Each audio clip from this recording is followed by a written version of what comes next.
Hey, welcome to another episode of Spritz of Wisdom. Let's begin like we do every time with my sip of the week. These are my highs and lows of the previous week living here in South Italy. Beginning with the highs, yesterday I went to Carnevale for the first time in Parma Campagna. This was an incredible Carnevale procession. In fact, I'm going to document parts of it in next Sunday's YouTube video. So make sure that you're subscribed to my YouTube channel if you want to catch it. But it was amazing. And it's actually inspired today's full pour. So stay tuned as we dive a bit deeper into that in a moment. But essentially, what I loved so much about this celebration and what I love so much about Carnevale in general is the sense of joy and happiness that you feel at this kind of celebration. It's impossible for you to be miserable and look at all of the gorgeous costumes, all of the gorgeous floats, all the people dancing. It's just an infectiously happy occasion. And it was lovely to go to a different Carnevale this year because, like I said, I've never been to the one in Parma Campagna before, but actually it's supposed to be one of the best ones in my region of Campagna. So it was really, really lovely to go. And I think what was also really nice is that the previous Carnevale parades that I've been to have featured really, really big floats, really fantastic floats, but very, very big floats. But this one in Parma Campagna yesterday was literally just people, but their outfits, their costumes were fantastic. And they had some smaller floats for some of the parades, but it was amazing. Consider that this celebration started at 3:30 in the afternoon and wasn't scheduled to finish until 10 o'clock at night.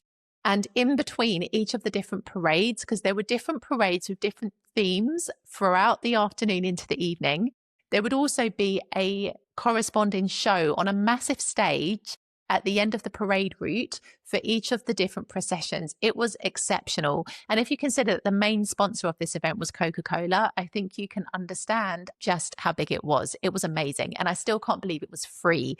Let me tell you something. I have been to a fair few Carnevale processions now to date in the near 8 years I've lived here. Consider there were a couple of years where they stopped because of the pandemic. But those years aside, I've been to a fair few now. And the one I went to yesterday was right up there, along with Shaka, which I think to date still holds the top spot. That was exceptional. But the one yesterday was really, really not too far behind. So it's amazing. And if you ever happen to be in Italy at this time of year, just before the start of Lent, I thoroughly recommend finding a local Carnevale parade to go to. They will vary in terms of size. Some you'll have to pay for, like Shaka, for example, is a paid Carnevale parade, but it's worth the money. But it is amazing to go to these events. And of course, you've got the more popular ones and famous ones, like in Venice, for example, but equally all across Italy, you'll find similar celebrations. And it's just a moment to feel the joy of this country. And it was just fantastic. And I can't wait to talk about it a little bit more because, as I said, it's inspired today's episode. Moving on from that, though, another high of the past week has been that I got myself a new office chair at the weekend. This is something that I've been thinking about for a while because, as most of you know by now, if you've been following me for some time, I work from home and it's coming up to a year now since I've been working from home. And I have to be honest with you, I've been very mindful of making my space as comfortable and practical as possible for this reason. Now, my office chair, goodness, it stood the test of time really because I've had it for at least 4 years. And it has survived 2 moves from Salerno to Palermo and then back from Palermo to Salerno. It did really well considering it was just from IKEA. It was pretty comfortable, but really it was on its last legs. Like it just was looking a bit tatty and it was starting to lose its comfort. So I got myself a new chair at the weekend. It's a different kind of chair. It's more ergonomically designed and it's like a thin mesh material. So it's a lot lighter. It's very, very nice. I have to be honest. I'm sitting at my desk now with a better posture and I feel more focused. Strange, isn't it? It could be the placebo effect, you know, new chair, new focus, this kind of thing. But I also think it is something that makes a huge difference to the quality of work that you can produce. Absolutely. So I'm very happy about that. Other highs of the past week. It has been a month now since I opened the doors to my first online community, the Aperitivo Lounge. And I'm so incredibly proud of myself because if you knew just how many times I had tried to talk myself out of doing this, you would be like, what on earth, Claire? All the thoughts came through my head. Oh, but there are other people in your space who might be better qualified to do something like this or have more experience. And, are people really going to be interested in this concept? Blah, blah, blah. Well, boy, oh boy, was I wrong. I'm so, so happy of the community that we're building. There is still room for you to come and be part of the Aperitivo Lounge community. There will never be more than 50 members at any given time because I want this space to be intimate. I can see the benefit of having an intimate space, and the members themselves, that part of this community at the moment, can feel it too. And it's a beautiful space. If you want to be uplifted, if you want to educate yourself on the realities, if you want to communicate and connect with other people who share the same dream and goal as yours to move to Italy, this is the place where you're going to find those people. And I'm really proud of not listening to myself and actually opening this in the first place, because it's interesting how often we choose not to listen to ourselves and how often we get in our own way sometimes. So if you're listening to this and you're like, oh, I can resonate, stop getting in your own way and start listening to yourself more. Because if I hadn't listened to myself, I wouldn't have created what I've created so far. And that would have been a real shame, So let's move into the lows of the past week then. They are connected to the weather because it's been pretty bad here. I have to be honest with you. And, even along the Amalfi Coast, there have been a couple of landslides in the previous week. Huge Carnevale celebration at Maiori was cancelled at the weekend because of the weather conditions. I think they're postponing it to next weekend. But again, it all depends on the weather. It's been really bad. People have been evacuated from their homes where the landslides were. A very precarious situation, but it's also highlighted a few things as well, in the sense that you must choose your location in Italy if you plan to live here very carefully, because sometimes the most picturesque, beautiful places by the sea are not necessarily the best places to be now with this changing weather and the way things are going. I'm thinking like along the Amalfi Coast especially, I speak about this a lot, and I have spoken about it a lot for the entire time I've been producing my content, in that the Amalfi Coast, in my opinion, apart from Vietri sul Mare, which is still accessible with other means of transport like buses, trains, boat, etc. And it's closer to Salerno. The other Amalfi coastal towns, well, you're really vulnerable if anything happens. So because of the landslides, they had to close parts of the Amalfi Coastal Drive for, a few days, and there were alternating traffic and there were all sorts of things going on. And when it wasn't raining, they were able to increase the boat services so that people could still get across to Salerno or wherever they needed to go to for work, etc. But on the days when the weather was really bad, the boats weren't operational. And so those people are kind of stuck in those places if they can't find an alternative way out.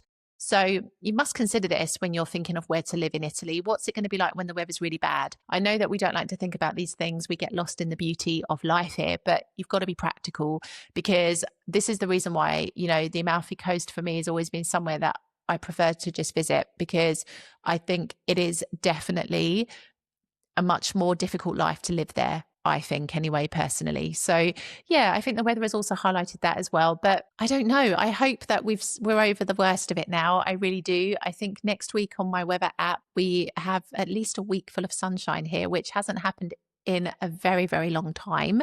But let's hope so, because honestly, as southern Italy especially is really taking a battering with this weather. So I hope that things can improve somewhat. So let's move into the full pour of this week's episode. And inspired by Carnevale, it is the sense of discovering joy in every moment. Because when I went to Carnevale yesterday, I was naturally excited because, as I've mentioned before, it is one celebration every single year that I really look forward to. And I'm like a big kid, I know, but I just love it for the energy, the colors, the vibrancy. But I also love Carnevale because the amount of effort and work and just detail and passion that goes into each of the parades is absolutely phenomenal. So as I've said before, yesterday's parade was in Parma Campagna, which is a part of the Naples area. And it was amazing because there were countless parades, live stage performances. There was a circus show as well somewhere, which we never actually got to go to.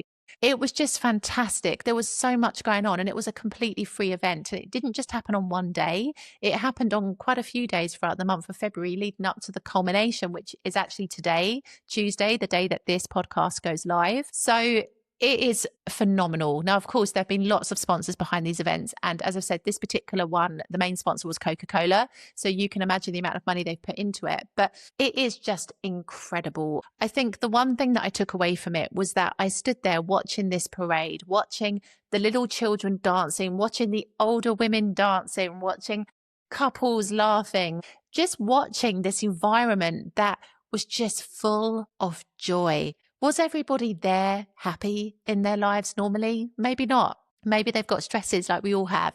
Maybe they've got problems. But in that moment, it was a chance to discover something deeper and to just lean into that joy and happiness. And I feel like this was one of the biggest lessons that I took away from Carnevale yesterday, in that it makes you feel good for a reason, and I feel like we need to lean more into this because the world is heavy at the moment, like you've only got to turn on the news and it's full of negativity 99% of the time now. And there's a lot of uncertainty and things are happening in the world that are incredibly sad. It's very easy to get sucked up by that. And I understand why people do social media detoxes, why they do detoxes from watching and reading the news, because it does mentally affect you. It does make you sometimes feel extremely overstimulated and almost in a way really anxious as well, depending on how sensitive a person you are. And so to escape all of that, just to be present, to take part in a tradition that has been part of Italian culture for such a long time, and to just be present in that moment felt absolutely liberating. And I thoroughly, thoroughly enjoyed it. And even when I was looking back at the photographs after the event, they made me smile because even in the pictures, you could sense the joy and the happiness that people felt. But I think it's something that we all need to try and lean more into. We can't have a carnival every day of the week, admittedly, but we can find ways and simple pleasures and things that can make us happy, even when life is tough, even when life is gloomy, even when the world around us wants to throw a whole heap of negativity our way. We can still find things that can make us happy. And this is something that I really, really want to lean more into. Carnevale has inspired me because there are points here, and I'm honest about life here. Like, I love living in Italy. I'm still here. For all the people that think I hate Italy, it's not real. The proof is in the pudding, right? I wouldn't be here if I didn't want to be here. I'm not in chains. I can go whenever I want. I choose to be here because I love it here. But of course, it's not easy here sometimes. There are many things that are stressful, like many things that take far longer than they should, many processes that I still don't completely understand, many mindsets that I think, date back to the Stone Age. But this is Italy. You just have to accept it for what it is, as I say every single time. But I still think that there are things I can do to increase my levels of happiness and joy when I'm living here. And it can be simple things. It can be lighting a candle if I'm having a long afternoon or evening working. This makes me happy. It can be things like cooking a favorite dish of mine or listening to some music of mine that I really, really love. It could be watching one of my favorite television shows. It could be like just reading a favorite book of mine. I'm really getting back into the habit of reading. Last year, I didn't read enough at all. This year, I started reading a book at the beginning part of the year, but I abandoned it halfway because I couldn't get into it at all. And I've realized with books that sometimes you're reading them at the wrong moment. When you read a book at the right moment, you tend to finish it and it grips you. This wasn't gripping me. So rather than forcing myself to read, because it meant that I just would go days without reading, I've changed tactic and I've moved on to another book and I'm enjoying it a lot more. So I feel like the first book I'll probably come back to later on in the year if I meant to at all. It's the way with books. They find you when the time is right. I remember reading this quote somewhere. But it's finding the pleasures in the moment. Now when the sun comes out, I'm outside in the sunshine because it has been dreary for such a long time that I want to appreciate those moments.